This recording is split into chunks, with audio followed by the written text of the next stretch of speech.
चलिए दोस्तों, आज की इस वीडियो में हम लोग क्लास 10 के हिंदी चैप्टर के गद्य खंड के 8वें चैप्टर को देखने वाले हैं। 8वें चैप्टर का नाम है जीत जीत में निरखा तू, जिसके लेखक है पंडित बिरजू महाराज। तो इस निबंध को हम लोग पढ़ेंगे, ध्यान से बेसिकली समझेंगे ताकि कहीं दिक्कतों का सामना नहीं करना पड़े। सबसे पहली बात है, ये पंडित बिरजू महाराज का एक इंटरव्यू है, मतलब उनका ही स्टूडेंट जिनका नाम रसीम वाजपेयी है, वो इनका मतलब साक्षात्कार करती है, मतलब इंटरव्यू लेती है। उसी इंटरव्यू का ये सारी बातें लिखी गई है, ठीक है ना। चैप्टर्स का नाम है जीत जीत में निरखा तू, जिसके लेखक है पंडित बिरजू महाराज। तो सबसे पहले पंडित बिरजू महाराज के हम लोग बारे में जानते हैं, ठीक है ना। हालांकि ये चैप्टर इन्हीं पर पूरा का पूरा आधारित है। ऐसा नहीं है कि मतलब ये और कविता या कहानी किसी और या किसी और को निबंध को दर्शाया, नहीं, ये अपने बारे में ही दर्शाया है। इस चैप्टर में सिर्फ आपको पंडित बिरजू महाराज के बारे में पूरी तरह से जाननी है। तो देखिए, यहाँ पर लेखक परिचय जान लेते पहले। जो पंडित बिरजू महाराज हैं, उनका जन्म 4 फरवरी 1938 ईस्वी को हुआ है। कब हुआ उनका जन्म? 4 फरवरी 1938 ईस्वी में। इनका जन्म कहाँ हुआ? तो लखनऊ के जफरीन अस्पताल में इनका जन्म हुआ है। और साथ में इनकी 2 बहनें थी। कितनी बहनें थी? 2 बहनें थी। बिरजू महाराज 6 वर्ष की उम्र में मतलब रामपुर के यहाँ नवाब साहब के यहाँ नृत्य करने लगे। देखो, पहली बात है कि ये कथक नृत्य क्या थे, मतलब प्रेमी थे, कला प्रेमी कह सकते हैं। मतलब इनको नृत्य करने में बहुत ज़्यादा रुचि था। किनको? पंडित बिरजू महाराज को। मतलब नृत्य के क्या थे? ये माहिर थे, ठीक है ना, नृत्य के माहिर थे। अब देखो, कहने वाली बात यह है कि कथक नृत्य क्या होता है, तो डांस का एक प्रकार होता है कथक नृत्य, ठीक है। अब समझेंगे यहाँ पर बात है, तो समझ गए। इनकी 2 बहनें थी। बिरजू महाराज 6 साल की उम्र में ही रामपुर के एक नवाब साहब थे, उनके यहाँ नाच मतलब नृत्य करने काम कर दिए, मतलब कथक नृत्य करने का काम स्टार्ट कर दिए। अब देखो, इनके चाचा का नाम शंभू महाराज था। किनके? बिरजू महाराज के चाचा का नाम क्या था? शंभू महाराज था। 8.5 वर्ष की उम्र में इन्हें पहला पुरस्कार कलकत्ता में मिला था, ठीक है। और 9.5 वर्ष की उम्र में इनके पिताजी की मृत्यु हो गई थी। तो चलिए जरा सा हम लोग क्या करते हैं, इस निबंध की ओर, इस इंटरव्यू की ओर, इस साक्षात्कार की ओर फोकस करते हैं। सबसे पहली बात है कि लेखक का जन्म आप देख लिए कि 4 फरवरी 1938 ईस्वी को हुआ। और कहाँ हुआ था? तो लखनऊ के जफरीन अस्पताल में। अब देखो, लखनऊ जो था ना, लेखक का जन्म भूमि था, पैतृक भूमि था। वहीं पर उनके पिताजी मतलब पूर्वज उनका वहीं पर रहते थे। कहाँ पर? लखनऊ पर, शुरू से, ठीक है ना। मतलब पूछता भी है क्वेश्चन कि रामपुर और लखनऊ में क्या संबंध है। देखो, रामपुर में उनके पिताजी काम करते थे, 22 वर्ष से लगभग वहाँ पर काम करते थे। तो वहाँ पर मतलब लखनऊ में इनका जन्म हुआ था लेखक का, लेकिन पिताजी वहाँ पर काम करते थे, तो सबको वहीं पर रहने का काम कर रहे थे। कहाँ पर? रामपुर में, ठीक है ना। यानी जो लेखक के पिताजी थे वो रामपुर के एक नवाब साहब थे, उनके यहाँ काम करने का काम करते थे, मतलब वहाँ पर काम करते थे। तो वहाँ पर जो लेखक मतलब पंडित बिरजू महाराज, वो भी रामपुर के नवाब साहब के नृत्य करने लगे। मतलब जो रामपुर के नवाब साहब थे वो लेखक के नृत्य से इतना ज़्यादा प्रभावित हो गए कि उनको यहाँ अपने नृत्य करने के लिए रख लिए। मतलब क्या कि तनख्वाह बांध दिए। किनका? तो बिरजू महाराज का वो क्या किए, तनख्वाह बांध दिए कि महीने में आपको इतना दिए जाएंगे, तुम बहुत अच्छा नृत्य करते हो। मतलब बिरजू महाराज के नृत्य से बहुत ज़्यादा प्रभावित हुए। मतलब बिरजू महाराज 6 साल की उम्र में ही रामपुर के एक नवाब साहब थे, जहाँ पर उनके पिताजी काम करते थे, वहाँ पर बिरजू महाराज भी क्या करने, अच्छा नृत्य करने लगे, डांस करने लगे। वो अपने नृत्य से नवाब साहब को आकर्षित कर लिए थे, ठीक है। तो ये बातें आपको समझ में आ गई। लखनऊ उनका क्या था? जन्मभूमि था, लेकिन रामपुर में उनके पिताजी काम धाम करते थे, कुछ काम था, नवाब साहब के यहाँ काम करते थे, इसी कारण से उनको मतलब ये लोग रामपुर में चले गए। तो क्वेश्चन करता भी है कि लखनऊ और रामपुर में बिरजू महाराज के क्या संबंध है। लखनऊ और रामपुर से बिरजू महाराज के क्या संबंध है? तो बात सीधी सी है, लखनऊ उनका पैतृक भूमि, जन्मभूमि था, और ये जो रामपुर था वहाँ पर उनके पिताजी 22 साल से काम कर रहे थे। क्या कर रहे थे? 22 साल से काम कर रहे थे, ठीक है ना। इसी कारण से मतलब पिताजी वहाँ पर चले जाते हैं लखनऊ छोड़ के, ठीक है। आगे देखो, आगे बात आप देख रहे हैं कि इनकी 2 बहनें थी। मतलब इनकी कितनी बहनें थी? 2 बहनें थी। और इनके चाचा का नाम शंभू महाराज रहता है। मतलब शंभू महाराज भी मतलब एक नृत्य के, कथक नृत्य के अच्छे जानकार थे, अच्छे प्रवक्ता कहे जा सकते हैं। मतलब अच्छे रूप से सिखाने का काम करते हैं। किनको? इनको, पंडित बिरजू महाराज को। इनका भी योगदान रहता है। लेकिन अगर बात करी जाए शंभू महाराज की, तो ये जो थे ना, इनके शंभू महाराज और इनका भाई मतलब लेखक के पिताजी, शंभू महाराज और लेखक के पिताजी मतलब शुरू से ही अलग रहने का काम करते थे, क्योंकि शंभू महाराज खाने के बहुत ज़्यादा शौकीन थे, ठीक है ना। मतलब शंभू महाराज और लेखक के पिताजी आपस में भाई थे, लेकिन दोनों अलग अलग हो चुके थे। मतलब उनका घर परिवार पूरी तरह से अलग हो चुका था, ठीक है। अब देखो, जब लेखक 8.5 वर्ष के हुए मतलब बिरजू महाराज, तब इनकी पिता की क्या हो गई, 8.5 वर्ष को हुए तब इनकी नृत्य के कारण मतलब कलकत्ता में पहली बार पुरस्कार इनको दिया गया। कितने वर्ष की उम्र में, 8.5 वर्ष की उम्र में कलकत्ता में कथक नृत्य एकान इनको पहली बार क्या मिला, पुरस्कार मिला। ठीक है, उसके बाद यदि बात हम लोग करते हैं तो देखिए रामपुर में जब ये नौकरी कर रहे थे तो इनके माता पिता ये चाहते थे कि मेरा जो बेटा है नवाब साहब क्या नौकरी नहीं करे, डांस नहीं करे, क्योंकि इनके माता पिता ये नहीं चाहते थे कि अभी इतना छोटा उम्र में ही 6 साल की उम्र में ही वो नवाब साहब क्या काम करेंगे तो मेरा बेटा कैसे आगे बढ़ेगा। इसी कारण से जाकर उनके पिताजी नवाब साहब से बोलते हैं कि देखिए मैं अपने बेटे को आपके यहाँ नौकरी नहीं करने दूंगा। तब वो नवाब साहब बोलता है कि अगर बेटा मेरे पास नहीं जाएगा तो तुमको भी यहाँ पर नौकरी पर नहीं रखेंगे।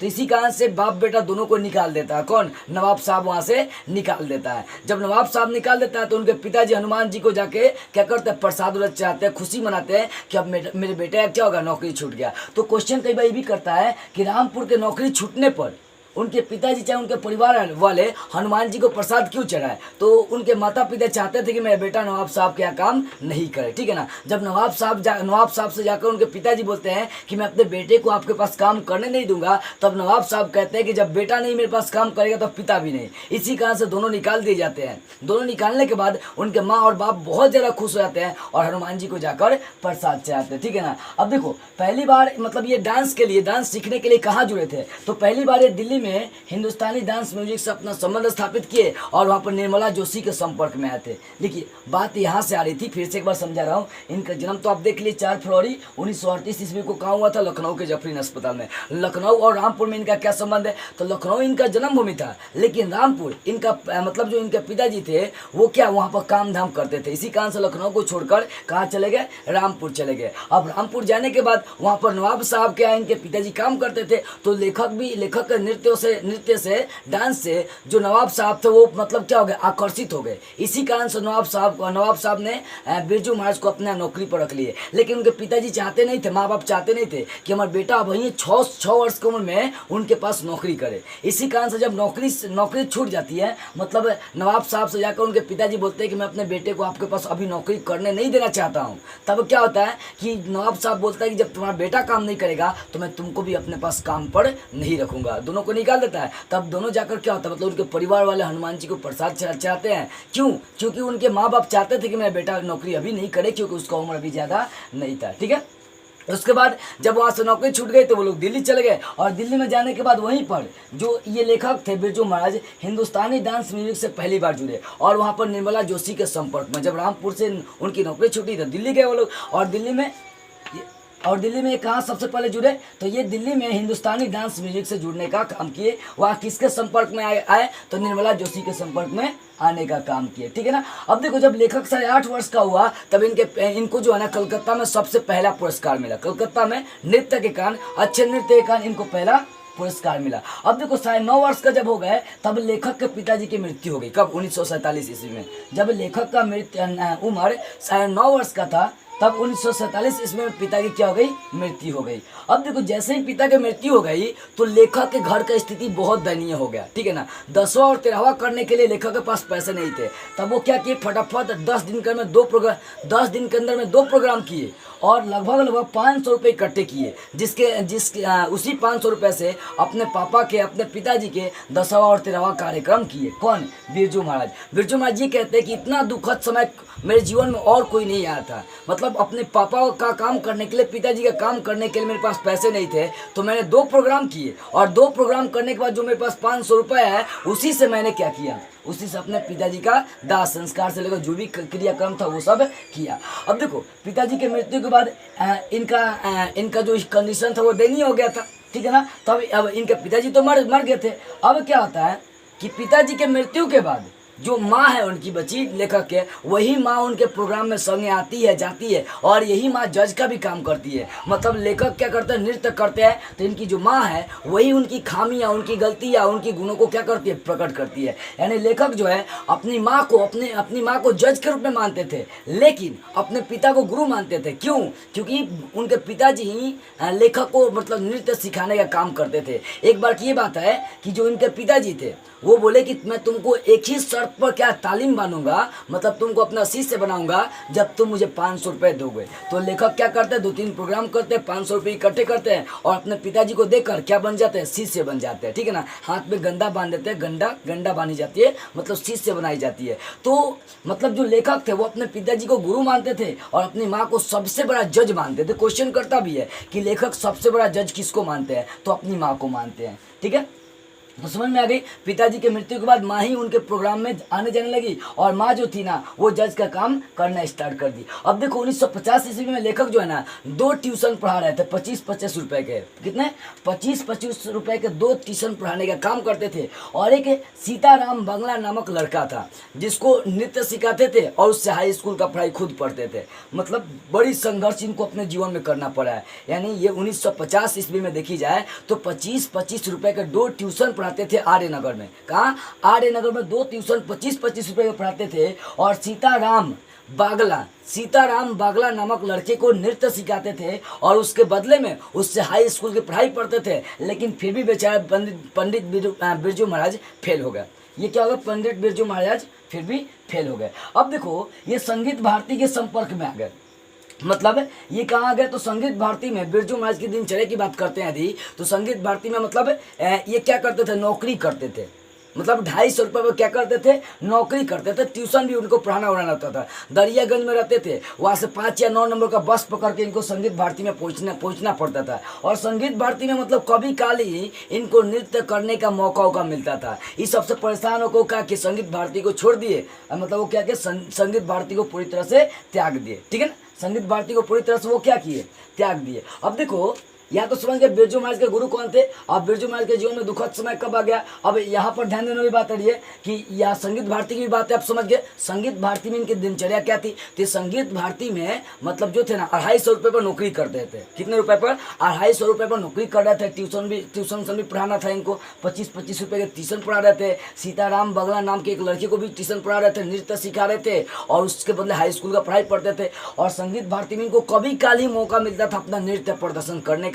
इसी कारण से वो छोड़ दिए। क्यों, क्योंकि जहाँ ये रहते थे दरियागंज में, वहाँ से 5 या 9 नंबर का बस पकड़ के इनको संगीत भारती में जाना पड़ता था। कभी कल मौका मिलता था। इसी कारण से क्या किया, उस संगीत भारती को इन्होंने छोड़ दिया, त्याग दिया। आगे चल के कलकत्ता में गए और कलकत्ता में इनके नृत्य का इतना ज़्यादा प्रशंसा हुआ कि अखबारों से लेकर मतलब हर जगह इनकी प्रशंसा चलने लगी। और उस समय से ये आगे बढ़ते चले गए। और 27 साल की उम्र में देखी जाए तो इनको साहित्य अकादमी पुरस्कार, मतलब साहित्य अकादमी नहीं, संगीत नाटक अकादमी पुरस्कार मिला। किस उम्र में, 27 वर्ष की उम्र में इनको साहित्य अकादमी नाटक पुरस्कार मिला। ठीक है ना, तो यहाँ पर देखेंगे।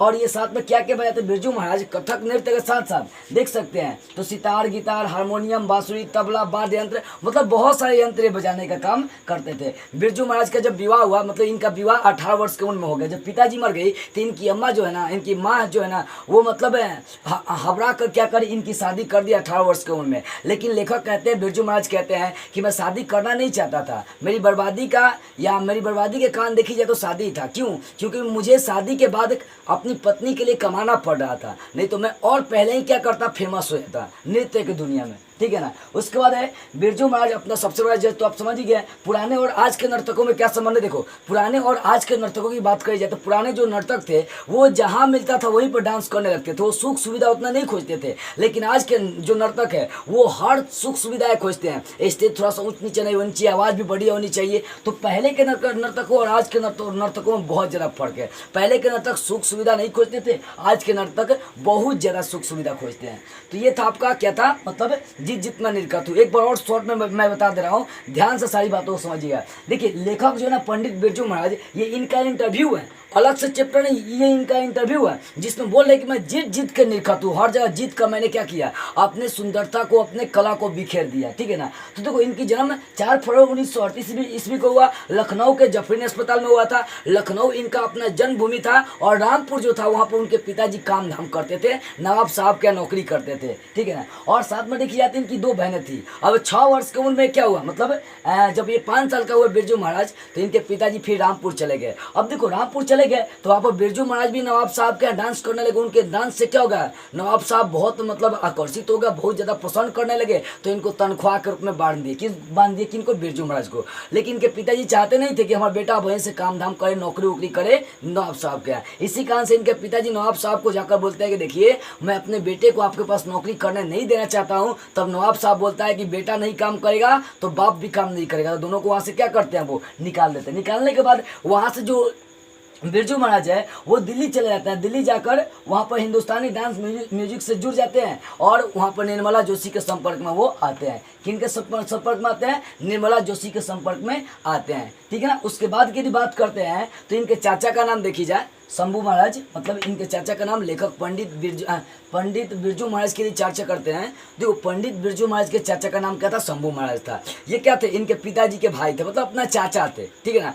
इनके पापा मतलब बिरजू महाराज के पापा और शंभू महाराज दोनों मतलब शुरू से ही अलग थे। क्योंकि शंभू महाराज खाने के शौक थे। अब ये सोचते थे कि भाई के संग रहेंगे तो कम खाना खाने को मिलेगा। इसी कारण से सब क्या थे, अलग थे शुरू से ही। लेकिन जो है ना ये भी नर्तक के, नृत्य के मतलब प्रेमी थे, नृत्य के अच्छे के प्रवक्ता कह सकते हैं, ठीक ना। ये प्रवक्ता थे। पिताजी के मर जाने के बाद ये भी क्या करते हैं पंडित बिरजू महाराज को अपना हेल्प बहुत ज़्यादा देते हैं, ठीक है ना। अब देखो कलकत्ता में सबसे पहले जब ये 8.5 वर्ष के थे, कौन, तो पंडित बिरजू महाराज जब 8.5 वर्ष के थे तब इनको कलकत्ता में सबसे पहला पुरस्कार प्राप्त हुआ था। 9.5 वर्ष का हुए तब इनके पिता की मृत्यु हो गई। 1947 में इनके पिता की क्या हो गई, मृत्यु हो गई। किनकी, तो लेखक बिरजू महाराज की पिता की क्या हो गई, मृत्यु हो गई। जब इनके पिता की मृत्यु हो गई तब जो है ना इनका कंडीशन बहुत दयनीय हो गया। मतलब पिता का श्राद्ध कर्म करने के लिए इनके पास पैसे नहीं थे। तब ये 10 दिनों के अंदर में 2 प्रोग्राम किए जिनसे 500 रुपये इकट्ठा हुआ और उसी 500 रुपये से अपने पिताजी का कार्यक्रम किए। लेखक बोलते हैं कि इससे बड़ा मेरे जीवन में कोई दुखदायी समय नहीं आया था, ठीक है। उसके बाद क्या कि यहाँ पर क्या है कि जब पिताजी मर जाते हैं तो अपनी माँ को अपने साथ प्रोग्राम में ले जाते हैं। माँ ही जज का काम करती है, लेखक के क्या करती है, दोष गुणों को प्रकट करती है, उसको निखारने का काम करती है, कौन, माँ करती है। फिर 1950 में 25-25 रुपये क्या किए, 2 ट्यूशन पढ़ाना स्टार्ट किए और साथ में सीताराम बंगला नामक लड़के को नृत्य सिखाते थे और उससे हाई स्कूल का पढ़ाई पढ़ते थे। लेकिन फिर भी वो बिरजू महाराज वहाँ पर क्या होते हैं, फेल हो जाते हैं, हाई स्कूल में फेल हो जाते हैं, ठीक है ना। अब देखो इनकी संगीत भारती में यदि दिनचर्या की बात करते हैं तो ये संगीत भारती में 250 रुपये पर नौकरी करते थे और दरियागंज में रहते थे। वहाँ से 5 या 9 नंबर के बस पकड़ के इनको संगीत भारती में पहुँचना पड़ता था। कभी काल इनको नृत्य का मौका संगीत भारती में मिलता था। इस कारण से संगीत भारती क्या करते हैं, नौकरी वो छोड़ देते हैं। उसके बाद कलकत्ता में जब जाते हैं, कलकत्ता में अपना नृत्य प्रदर्शन करते हैं तो इनके नृत्य का सब कोई प्रशंसा करता है, तालियां बजते रह जाती है पूरी तरह से, ठीक है ना। तो वहीं से ये आगे बढ़ना स्टार्ट हो जाता है। उस समय से कभी ये पीछे नहीं आते हैं। कलकत्ता के बाद ये हर जगह छा जाते हैं और 27 साल की उम्र में इनको देख सकते हैं तो संगीत नाटक अकादमी पुरस्कार मिला था, ठीक है ना। लखनऊ और रामपुर से क्या संबंधित समझ में आ गई, रामपुर की नौकरी। देखो जब रामपुर की नौकरी छोड़ दिए तो इनके पिताजी और माँ क्या किया, हनुमान जी को प्रसाद उड़ाते चढ़ाते, ठीक है ना। पहली बार नृत्य के लिए ये कहाँ जुड़े थे, तो हिंदुस्तानी डांस म्यूजिक से जुड़े थे और वहाँ निर्मला जोशी के संपर्क में आए। अब बिरजू महाराज के गुरु कौन थे, देखो बिरजू महाराज के गुरु इनके पिताजी ही थे। इनके बिरजू महाराज के गुरु कौन थे, इनके पिताजी ही थे। क्यों, क्योंकि पिताजी ही बिरजू महाराज को नृत्य सिखाने का काम करते थे। क्या करते थे, नृत्य सिखाने का काम करते थे। अब देखो जब बिरजू महाराज को इनके पिताजी अपना शिष्य बना रहे थे तब बोले कि मैं तालीम चाहे गंदा तभी बनूंगा जब तुम मुझे पैसा दोगे। तो बिरजू महाराज 2 दिन के अंदर काम करते हैं, 500 रुपये इकट्ठा करते हैं और अपने पिताजी को दे देते हैं। तो पिताजी इनको अपना शिष्य बनाने के लिए 500 रुपये लेते हैं, ठीक है। उसके बाद है बिरजू महाराज के जीवन का सबसे दुखद समय समझ गए, जब उनके पिताजी मर गए थे उसी समय इनका सबसे दुखद समय था। बिरजू महाराज कथक नृत्य के साथ साथ क्या क्या बजाते, सितार, हारमोनियम, गिटार, बांसुरी, तबला आदि बहुत सारे यंत्र ये बजाने का काम करते थे। अब बिरजू महाराज जो ना अपने विवाह को बर्बादी का कारण मारते, बोलते कि मैं विवाह करना नहीं चाहता था लेकिन पिताजी के मरने के बाद मेरी माँ घबराकर मेरी शादी कर देती है। क्या करती है, शादी कर देती है, मजबूरी में करना पड़ता है और शादी के बाद मुझे अपने पत्नी के लिए काम धाम करना पड़ता है, नहीं तो मैं पहले ही नृत्य सीख गया रहता और फेमस हो गया रहता है, ठीक है। आगे है बिरजू महाराज अपना सबसे बड़ा जज किसको मानता है, माँ को मानता है, क्योंकि माँ ही उनकी कमियां और गुण निकाल को उनको और विकसित करती है। पुराने और आज के नर्तकों में आपको बात तो समझ में आ गई है। पुराने नर्तक जो कोई सुख सुविधा नहीं खोजते थे, लेकिन आज के जो नर्तक है वो तरह तरह की सुख सुविधाएं खोजने का काम करते हैं। तो इस तरह से आपका ये जो चैप्टर है जित में निरखा तो पंडित पंडित बिरजू महाराज का क्लियर हो गया। आई होप ये सारी बातें आपको समझ में आ गई होगी। देखिए ये कोई कहानी नहीं है कि जो आपको बेटर से समझाई जा सके, ये निबंध है, ये इंटरव्यू है, साक्षात्कार है, इसको अपने दिमाग से, तर्क बुद्धि से आपको समझना पड़ेगा। तो बस आज के इस वीडियो में इतना ही। अगले वीडियो में हम लोग इसके प्रश्न उत्तर को सॉल्व करते हुए फिर मिलेंगे।